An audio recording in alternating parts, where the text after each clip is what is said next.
To anus kitchen Telugu. ఈరోజు శుక్రవారం అమ్మవారికి స్వీట్ ఐటమ్, అదేవిధంగా ఈరోజు నా బర్త్డే అండి.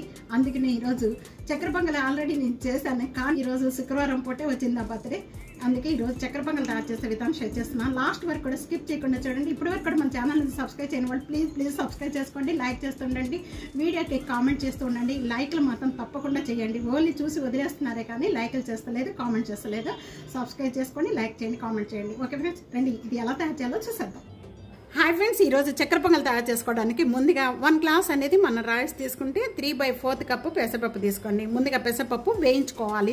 నెయ్యి కానీ ఏం కూడా యాడ్ చేయని అవసరం లేదండి, డైరెక్ట్గా వేసేసుకొని లైట్గా వేయించేసుకోండి. కలర్ వచ్చేంత వరకు కూడా వేయించుకోవాలి. పెసలా వేయిపోయిన వెంటనే తీసుకున్నాము. ఇదంతా కూడా ఒక బౌల్లోకి వేసేస్తున్నాను. ఉంచుకున్న పెసరపప్పు కూడా ఈ రైస్లో వేసేసుకోండి.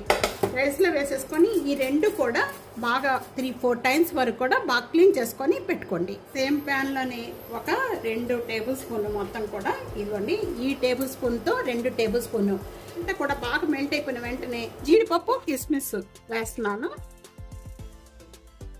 ఈ రెండు ఎంత ఎక్కువ తీసుకుంటే అంత బాగుంటుందండి చక్కెర పొంగల్లో. ఇలా వేయిపోయిన వెంటనే కూడా ఇప్పుడు నేను స్టవ్ ఆన్ చేసేసుకొని ఈ ప్యానాన్ని మనం పక్కన పెట్టేసుకోండి. చక్కెర పొంగల్ తయారు చేసుకోవడానికి ఇక్కడ నేను ప్యాన్ లో ఏ గ్లాస్ అయితే మనం రైస్ తీసుకున్నామో ఆ గ్లాస్ తోనే 4 గ్లాసెస్ వాటర్ యాడ్ చేసేసుకోండి. మళ్ళీ మధ్యలో కావాల్సి వస్తే మనకి రైస్ ఉడికేటప్పుడు కావాల్సి వస్తే వేసుకోవచ్చు. వాటర్ యాడ్ చేసిన వెంటనే కూడా ఇప్పుడు బాగా క్లీన్ చేసుకున్న మనం పెసరపప్పు అలాగే బియ్యం ఈ రెండు కూడా దీంట్లో వేసేస్తున్నాను. నేను ఆల్రెడీ మీకు కుక్కర్లో కూడా నేను చేసి చూపించాను ఒకసారి, కావాలంటే చక్కెర పొంగలి దాంట్లో కూడా చూడండి. చాలా తొందరగా అయిపోతుంది. ఎలా చేసుకోవాలనేది స్టెప్ బై స్టెప్ చక్కగా చూపించాను దాంట్లో. చూడండి, మీకు కుక్కర్లో కూడా ఈజీగా చేసుకోవచ్చు. పప్పు బాగా మెత్తగా ఉడికించుకోవాలండి. ఉడుకుతూ ఉండంగానే ఇక్కడ వాటర్ అనేది కొద్దిగా తక్కువైనాయి అనుకోండి, కొద్దిగా వాటర్ యాడ్ చేస్తున్నాను. ఇదిగోండి, ఇలాగ మెత్తగా ఉడికించుకోవాలి. అలా ఇలా కొద్దిగా వాటర్ ఉండంగానే బంద్ చేసేసేయండి స్టవ్.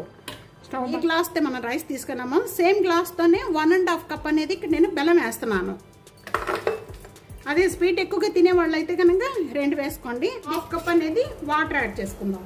తీగ పాకం రావాలండి బెల్లం అనేది, అప్పుడే మనకి చక్కెర పొంగల్ చాలా టేస్ట్ వస్తుంది. ఇలా తీగ పాకం వచ్చే వరకు కూడా ఈ బెల్లం పాకం పట్టుకున్న వెంటనే కూడా ఇప్పుడు స్టవ్ ఆన్ చేసేద్దాం. స్టవ్ ఆన్ చేసేసి ఇప్పుడు ముందుగా మనం ఈ పాకం అంతా కూడా ప్రిపేర్ చేసుకున్న పాకం అంతా కూడా వడపోసేసి దీంట్లో వేసేసుకోండి. ఎందుకంటే గడ్డి కానీ ఏమైనా మట్టి కానీ బెల్లంలో ఉంటూ ఉంటాయి, అవంతా కూడా మనకి సపరేట్ అయిపోతాయి అండి. మళ్ళీ ఒకసారి స్టవ్ ఆన్ చేసేసి ఇప్పుడు లో ఫ్లేమ్లో పెట్టేసుకొని మొత్తం కూడా మళ్ళీ ఒకసారి ఈ విధంగా కలుపుకోవాలి. ఇప్పుడు మనం దీంట్లో ఒక సీక్రెట్ ఐటమ్ వేస్తేనే మీకు గుళ్ళో పెట్టే ప్రసాదం టేస్ట్ వస్తుంది. చక్కెర పొంగలి అంత బాగుంటుంది. చూస్తున్నారు కదా, ఇదిగోండి పచ్చకర్పూరం మనకి ఇదిగా ఇలాగ నలిపేసేసి కావాలి.